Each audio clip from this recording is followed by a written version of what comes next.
Hi, this is Patty, and I'm using Adobe Connect to show you how the action tracking flow sheet works. So I'm going to share my screen,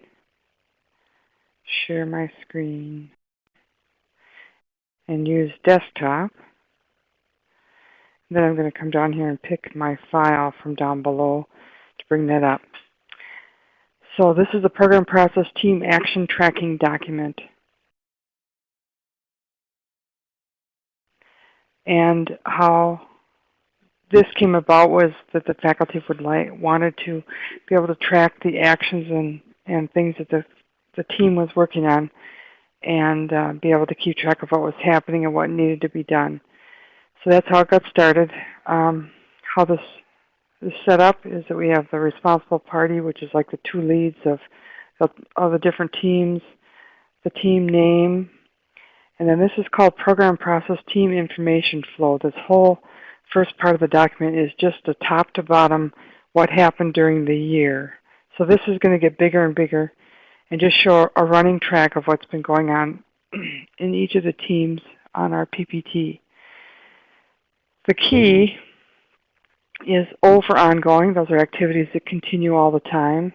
A for action. Those are things that are in process. And C for complete.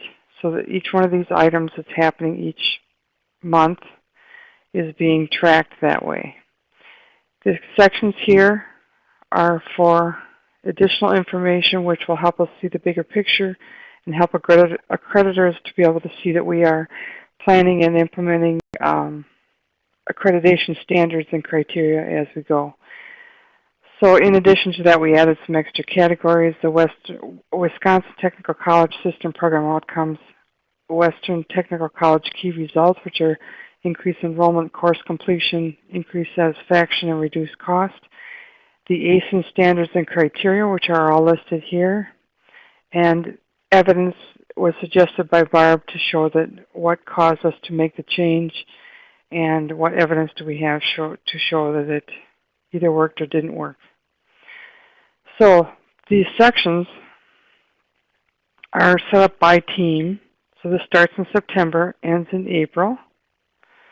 And each of the dates of the meetings are bolded, and then what happened on that team on that day is listed as separate items. So in September there was one thing, November there was one thing, but December there was a list of these things. So only the date is in bold at the start of the category, and then that lists it below there. So it goes all the way through April, and then these are listed as O's and A's, and so we know what's happening. This is the criteria that you would enter. This is an example of one that I did. This fits the PN2 and PN7 criteria on the sheet that I had. Who knows if it's up to date, as I'm finding out, and ADN2 and ADN7. So that's where you would list those criteria to see if it matches. And then these categories I filled in for each of these ideas, like tip of the day, helps to reduce costs by making faculty have more efficient work.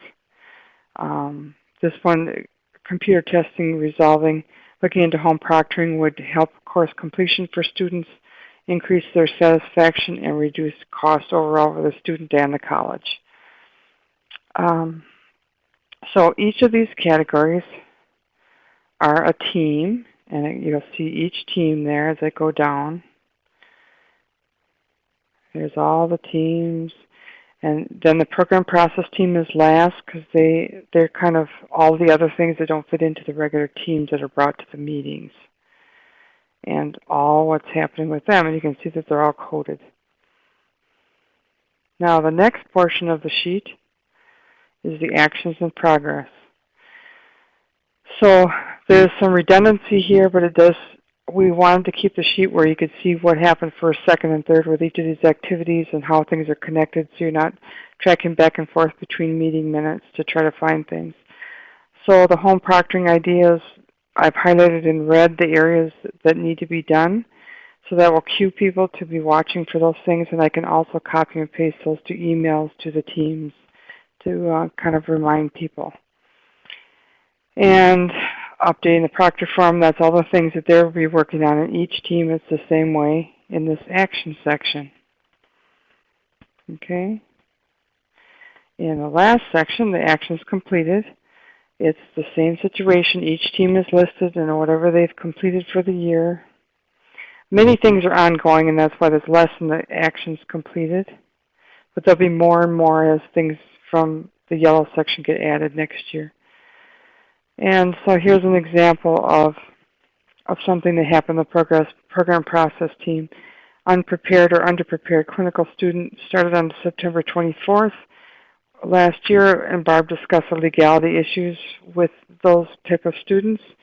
On November 5th of last year, the policy and procedure team presented a first draft of the policy, and on December 3rd, the revised policy was accepted by faculty and placed in the nursing handbook. So it shows you that process right there, and that it's complete. And then again, we need to fill in all the categories here. The whole idea behind this, besides keeping track then, is to make sure that our accreditors can quickly look at this list without weeding through all of our meeting minutes and find things easily, and they can see that we're looking ahead and not just hoping things went well. What we will need your help with, or I will need your help with, to complete this document, or Sally would like you to work on, is to fill in, make sure these sections are correct that I've completed, and then add these sections. The ACEN standards have, like for students, it would be 3, and then they have 3.1, 3.2, 3.3. So you'll need to find the specific criteria that it meets and put it in there and list it separately. You can just hit the enter button and enter the next one.